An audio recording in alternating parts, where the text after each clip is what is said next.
Hello, I'm Tara Brabazon and welcome to the post 76, Academic Emotions. This post comes via request from Queen Tanya. Hello Queen Tanya, you are legendary. And Tanya has got herself a brand new job, which is tremendous, which is excellent. But she wrote to me with a concern, and that concern I think is quite common. That is, she's approaching this new job noting that she's got a lot of fear and concern and worry and perhaps paranoia because of how she was treated in her previous contract job and how she was treated during her PhD. And so she's really concerned, how do I be optimistic and excited and buoyant about this new job while still remembering how dreadfully she was treated in the past? Now that's a great question, and that's what we're going to explore today. But as I often say, it's a t-shirt slogan that I wear to the gym at least once a week. You're not paranoid. They are out to get you.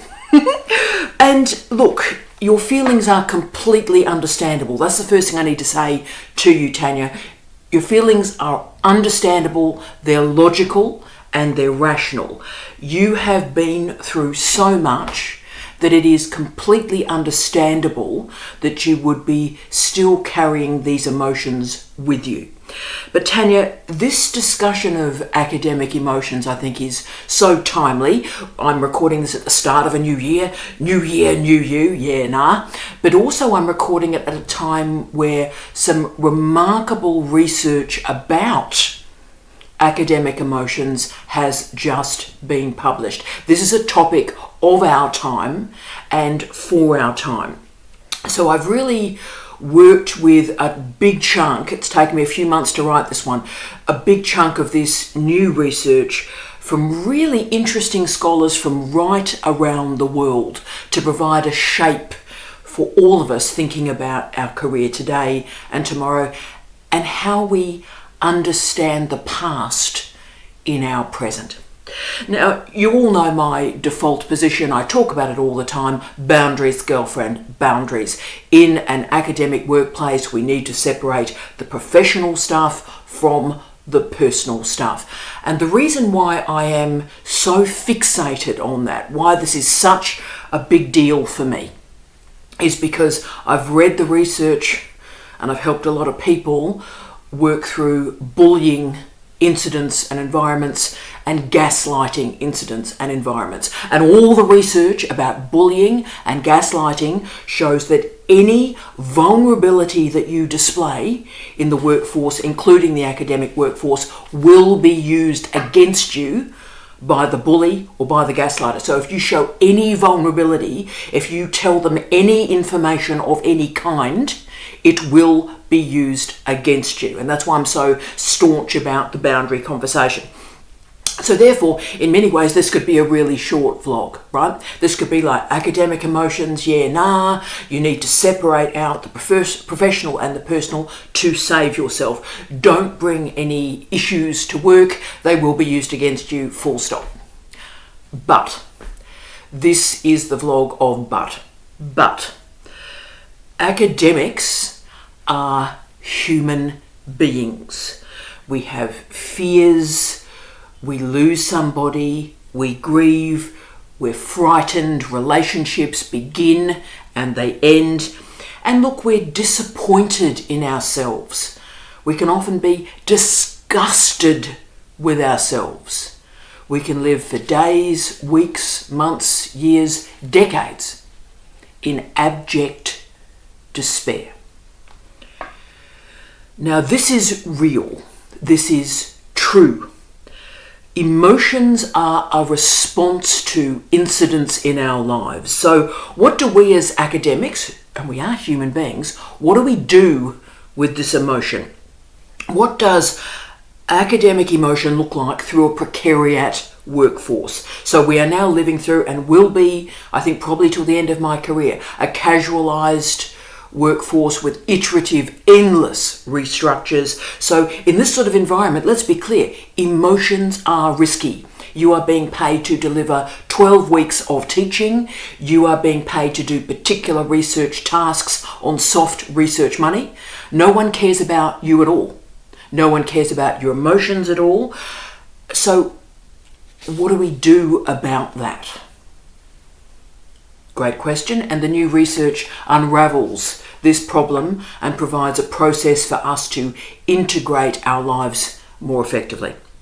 Now, many of the issues that we're talking about today emerge because we have these simplified binary oppositions in our lives. Now, binary oppositions stop us thinking.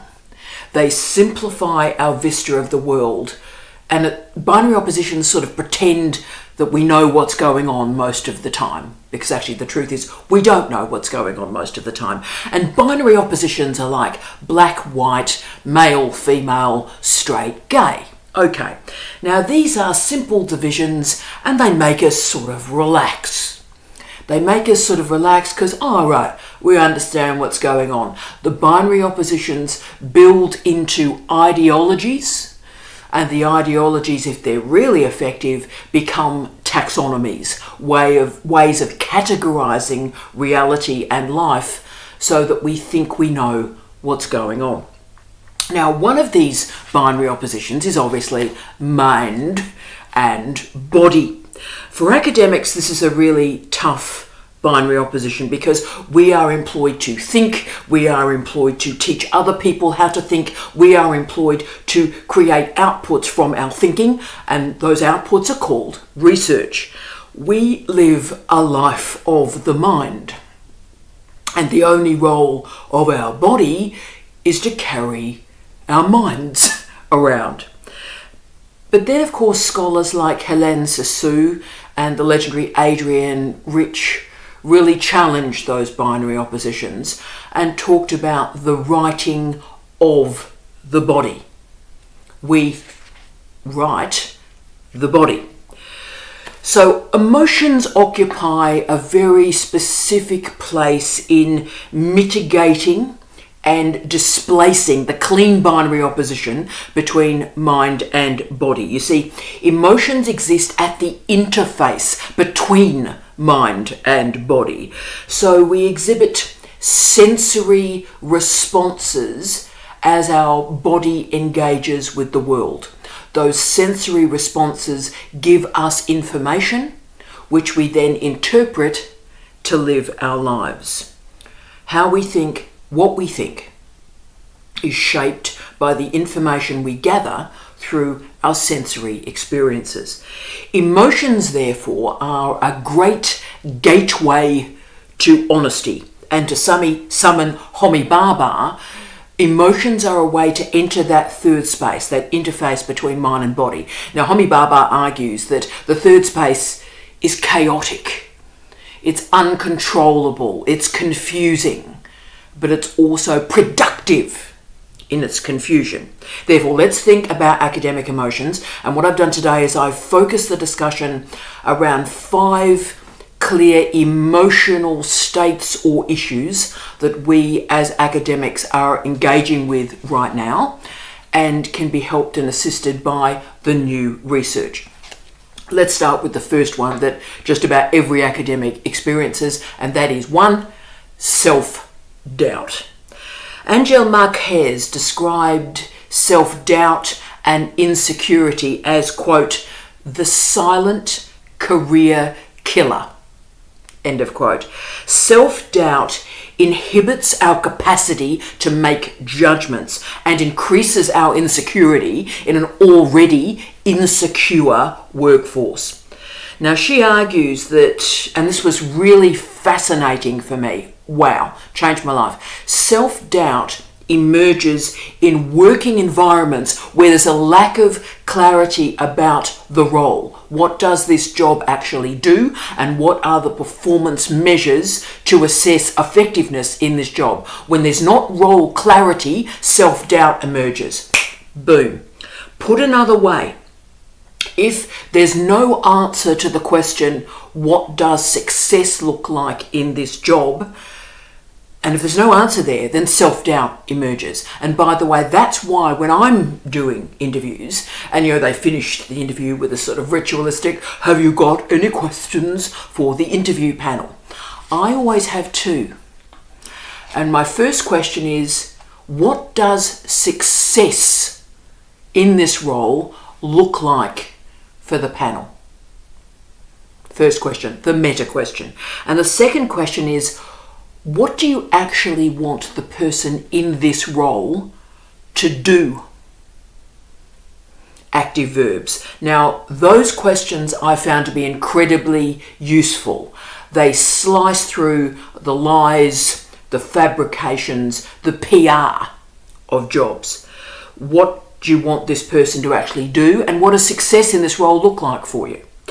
Now, intriguingly, the research I've done has shown that those questions are actually really beneficial to manage self-doubt.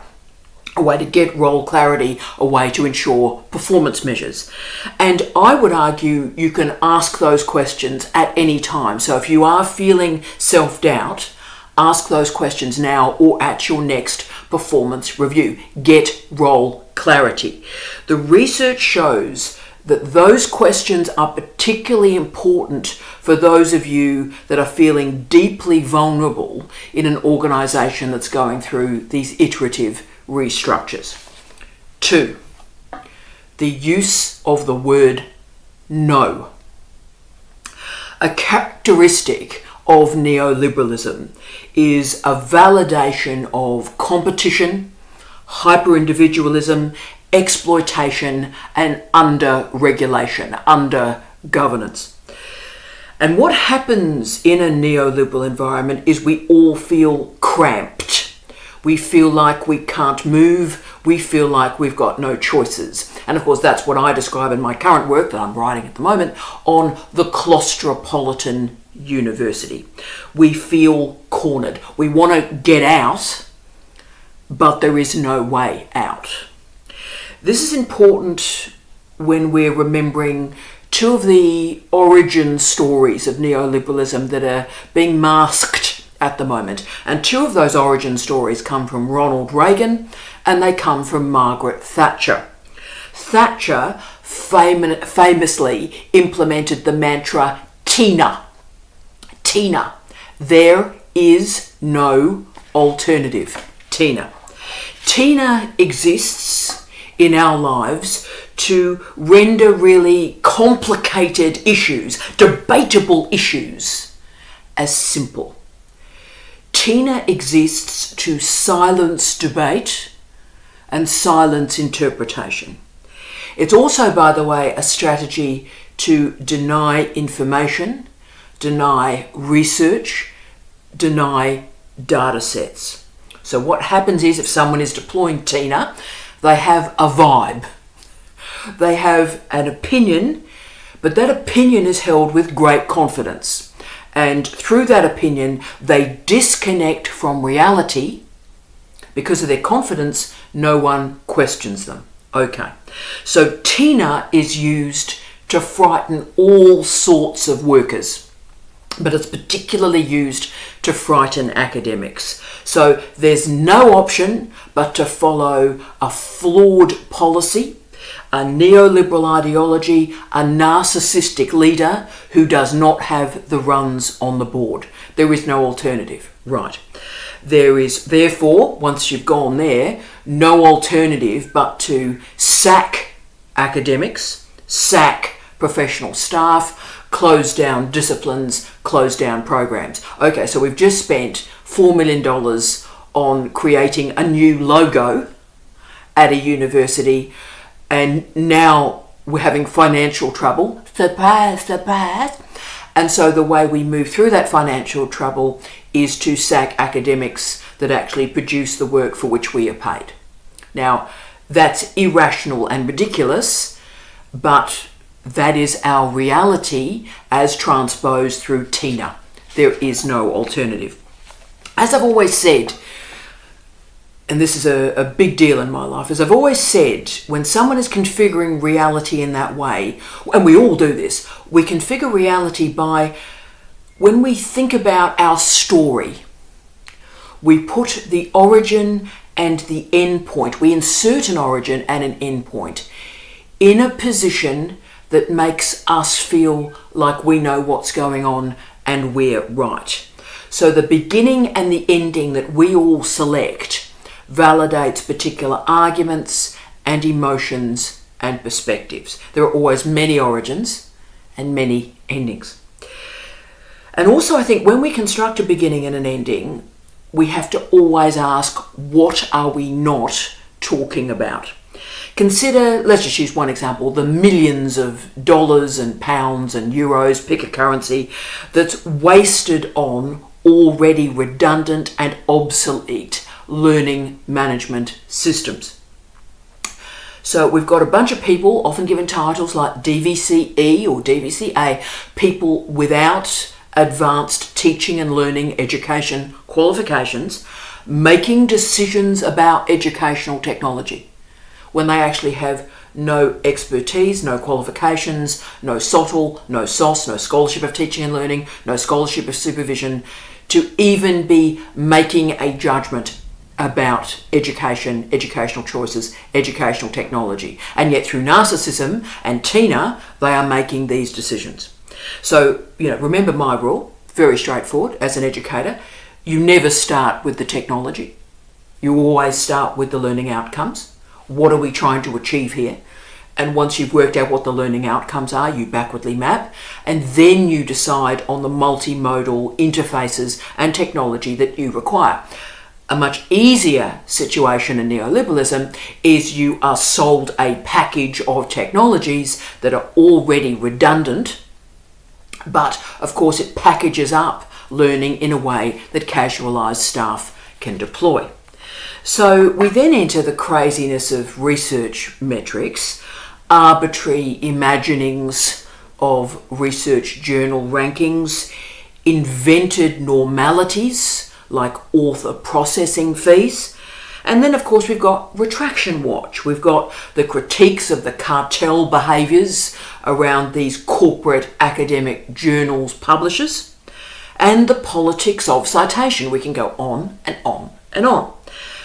But what all these really pretty catastrophic critiques of academic research confirm is that we are living in an irrational and exploitative system that is not allowing us to produce our best research. And I was really impressed by a 2024 article by Ronald Sultana, and great article looking at what he described as, quote, the 4 dirty words in career guidance. And those 4 dirty words were vulnerability, resilience, employability, and activation. Ooh, clever. And he described those 4 words as, quote, word traps for neoliberal subjects, end of quote.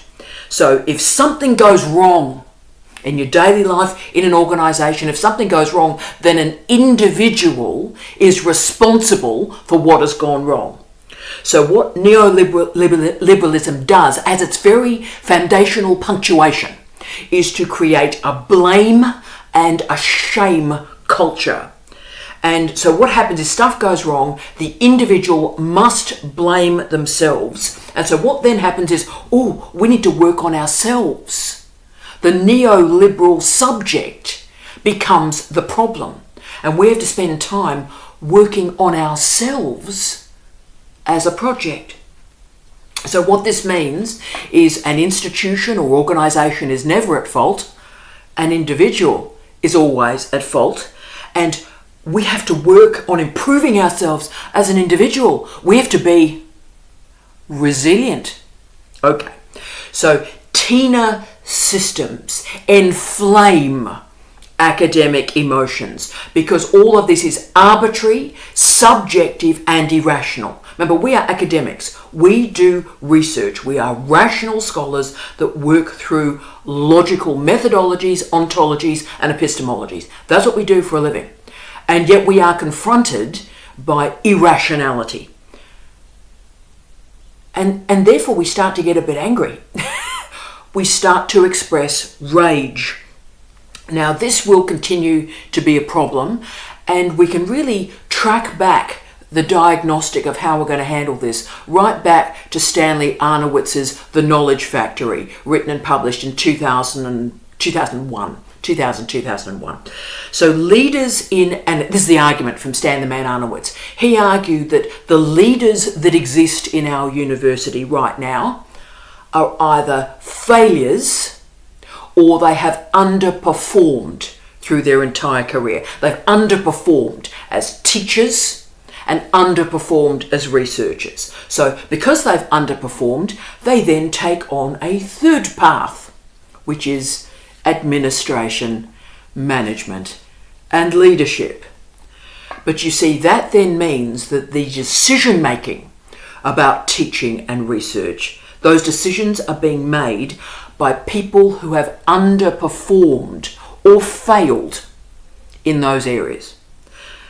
Therefore, because it is completely irrational that people who have underperformed or failed in teaching and research are managing the performance of others who are actually doing that work, all sorts of bizarre methodologies exist to allow this irrationality to be sustained. And these really toxic methodologies include bullying, gaslighting, nastiness, disgraceful deployments of positional power, and it results in a series of empty questions that exist in our professional lives. So why would any of us listen to a person that doesn't know what they're doing? Great question, and the answer to that question is the positional power that they hold.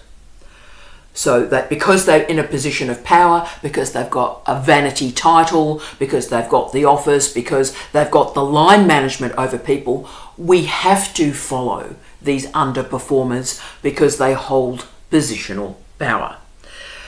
But managing this irrationality on a daily basis creates a series of very chaotic academic emotions. And there is a way to manage this. And this is why I'm so focused on governance and regulation in higher education providers around the world. So what you need to do, how you manage it, is you must read staff codes of conduct, student codes of conduct, look at national legislation. So many nations around the world right now have very, very strong protections around sexual assault, sexual harassment and bullying. And also through 2024 and through 2025, there are movements for the right to disconnect. So as the working day ends, you have a right to disconnect from your digital devices. So invest time in reading the institutional policies and your national policies. Tina is wrong. There are always alternatives. So it's not Tina, it's TAAA. There are always alternatives. And the alternative that is always available is saying no. No. No. To quote Evie Sky, quote, "No is a redirection." Changed my life when I read that. No is a redirection. So when you summon a no, you also summon a redirection. 3, recognize how emotions are being used to marginalize and discredit you. One of the reasons I really shun and remove emotions from my professional life is because I suppose I'm a heterosexual woman in the humanities. Any emotion that I use will be deployed to discredit me. And remember, I'm already sort of living in the intellectual discount bin anyway, right? So think about the response to any woman that shows emotion. If a woman complains, she's called a Karen, right? Karen. So if a woman expresses any displeasure, she's got a label and a box ready to be positioned into, right? And look, remember, women have been excluded through universities through almost all of their history. Universities have been places where men would talk to other men about ideas and emotion would not be expressed. Women were, by these bizarre binary oppositions, configured as of the body rather than of the mind. And of course, that body was managed, that body was disciplined by medicine and law, professions dominated historically by men. So all of this is René Descartes 101, pretty basic stuff. As Carolyn Dean has stated though, quote, French cultural critics have long linked national decline and moral decadence to female deviance. End of quote. My critique of all of this is I don't think this is a woman issue, to be honest with you. I think, again, these binary oppositions lie to us, try and simplify our lives a bit. Actually, what happens is any emotional expression renders the subject feminine. Whatever bodily bits exist or whatever bodily presentation exists, if you show emotion, it connotes the body as feminine. And let's get into these binaries again. Emotion, reason, pleasure, reality, my personal favourite, instinct and culture, and of course, madness and rationality. Okay, the result of all these binary oppositions in our universities is that our emotions are parked. And they're parked so that we can separate emotions from intellectual work. These binaries and the resulting ideologies that come from them configure a particular way of being a scholar and a particular way of knowing, a particular methodology, a particular epistemology. These structures, can I say, also create some dreadful consequences in doctoral education in particular. Students are unpaid, underpaid, exploited, described as slaves, and this behaviour, this disgraceful treatment of high degree students is justified through a data set of one. Endlessly, when I did my PhD, when I did my PhD, I was treated like rubbish. When I did my PhD, I was in the lab at 7 o'clock in the morning and I was locked in there until I left at 10 o'clock at night. When I did my PhD, I didn't have time for coffee, right? So all of this starts to sound like the Four Yorkshiremen sketch, right? So when I did my PhD, I was treated like rubbish, so I'm going to treat you like rubbish. This is homological nonsense, okay? Firstly, it's not a real configuration about how they were treated, and even if it was, we know better, and when you know better, you do better. Okay. The consequences on doctoral programs when we don't address these emotional matters, when we allow these randoms to do when I did my PhD, the data set of one, is that unbelievably horrific mental health concerns emerge. And we've now got some very good longitudinal studies that show the mental health concerns emerge between the 3rd and the 4th year of candidature. So we need to get the students in and through and graduated quickly, because between the 3rd and the 4th year, profound mental health concerns emerge. So we as supervisors, we supervise the whole person. And if we do cut away emotional matters, that will have a profound impact on the student. We have all sorts of really interesting movements around the world, often clustering around that interesting phrase, mental fitness. But really there's a much bigger issue we have to talk about, and that is the role of emotions in our intellectual life. What I like is talking about the infrastructure of care, using Wahig's remarkable inspirational work. So infrastructure of care, important phrase. But as Laurie and Greeley have argued, care is a very slippery topic and word, and it's very difficult to position in a working environment. But whenever you feel that your emotions are being discarded or marginalised, perhaps start to use the phrase infrastructure of care. What is the infrastructure of care available to me at this time? 4, the difficulty in coping with daily risk. Now, I log the wonderful Yvette Taylor and Kenneth Head's great book, Feeling Academic in the Neoliberal University. Feeling Academic in the Neoliberal University. Great book, this. And this book presents in pretty horrific, granular detail how risks are managed every day in academic life. And they describe this situation as, quote, violent pressures, end of quote. Violent pressures. I was deeply moved by that phrase.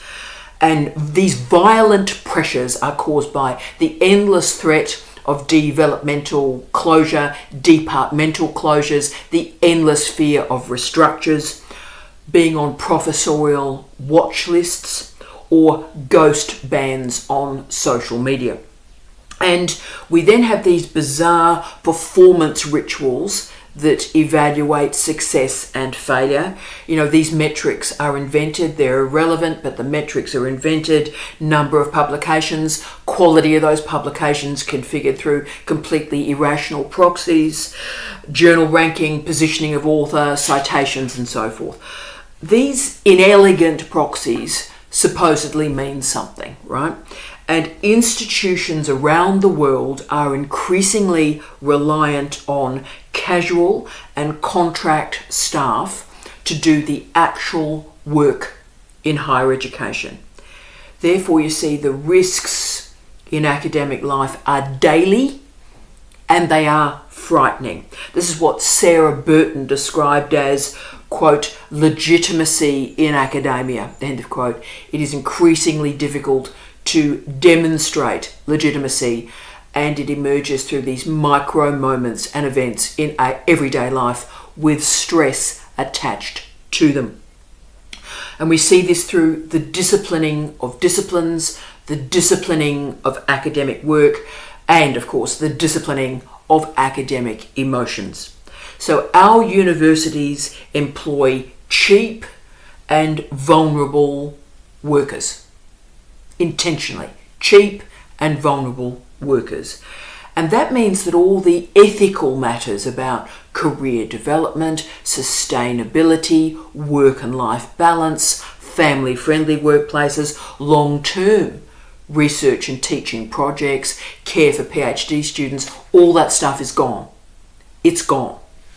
Therefore, managing risk is the single imperative of our contemporary university sector. The human being, their time and their life are compartmentalized into contracts that start and end. And the needs of the academic, let's call it what it is, the needs of the human are lost in the focus on deliverables. And what deliverables mean is the delivering of a 12-week course that starts and finishes, and that's your contract. 5, recognize the actual meaning behind imposter syndrome. This changed my life, this one. Now, I'd never heard of imposter syndrome before I started working at Flinders a decade ago. Never heard of it. But of course, the literature is huge. The sense of being a pretender, being found out to not be good enough, being an academic and you're sort of hired supposedly on a falsehood or a mistake, and at some point you're going to be found out, right? That's imposter syndrome.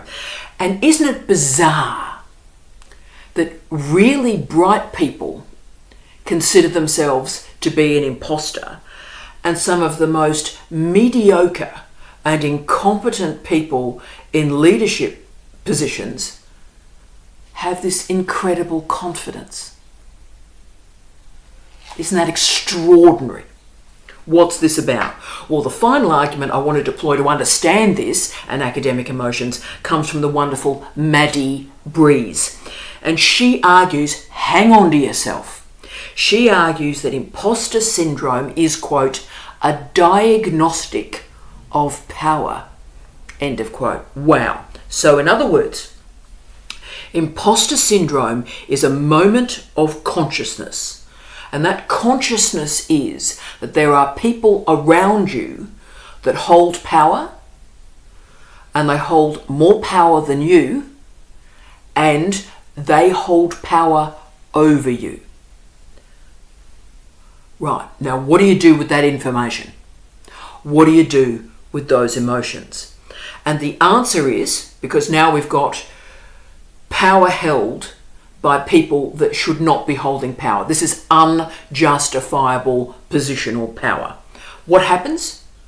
We internalize that irrationality so that we feel we are the imposter rather than the actual incompetent person that is mediocre and actually holding power. So to understand the irrationality of the situation, we have to internalize the irrationality so we are the problem. This is, of course, a displacement of reality, and it has a huge impact on individual academics who doubt themselves and express extreme emotions. You are not an imposter. You are exactly where you need to be. You are a bright person, and the life that you live deserves respect. So what we've learnt today, I think, is that emotions are powerful and they agitate the relationship between the public and the private. But you see, academic emotions are also a diagnostic to see and understand, gain consciousness of the inequalities and the injustices that exist in our university sector. When this irrationality emerges, where do we place that information? And this information is not logical, it's not rational, it's not appropriate. What do we do with it? So we use our emotions as a diagnostic to grant us consciousness about positional power. We are going to use our academic emotions this year to contextualize our working environment and to value the information that they give us. I wish you love, light, and peace. Tea out.